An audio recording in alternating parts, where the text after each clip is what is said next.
something that we are all experiencing right now. Big feelings include things like extreme anxiety, anger, frustration, um, and they can cause big problems for the people that are close to us in our life. Um, in my classroom, I use balloons to describe big feelings, specifically with anger. What I tell my students that I want to share with you today is that when we have a really big feeling, it takes up a lot of space inside of our minds and inside of our heart. And if we don't take care of those big feelings and try to shrink those big feelings down, they will explode and have a big effect on the people around us. Just like that. That was very loud. Um, when it affects people around us, it usually affects them in a negative way.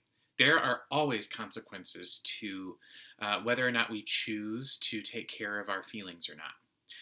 So, when our big feelings explode, it hurts people.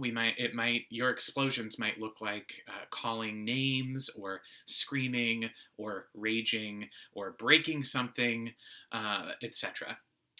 What I then talk to my students about, that I'm sharing with you today, is that if we imagine all of these feelings like this balloon, feelings are something that we can't decide whether or not we have them or not.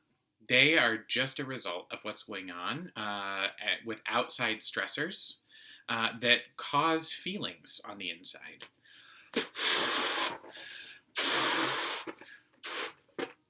So when we have those big feelings that take up so much space in our mind and in our heart, our job, instead of letting our feelings explode so it affects people in a negative way, our job is to pause and to notice we are having some really big feelings right now, and think of ways that you can let those feelings out.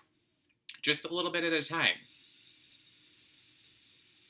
It would be really difficult to let it all out very fast, because that usually looks like an explosion.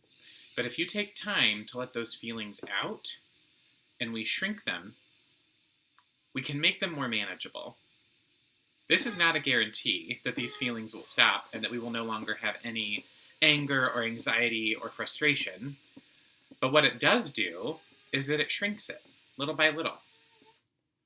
You might still have some. Takes up less space in your mind and in your heart. That's okay. When it gets to be manageable, that is okay. Your job is to pay attention to the feelings that you're having and how big they're getting, and to see what you can do to shrink them. So how can you shrink those feelings today?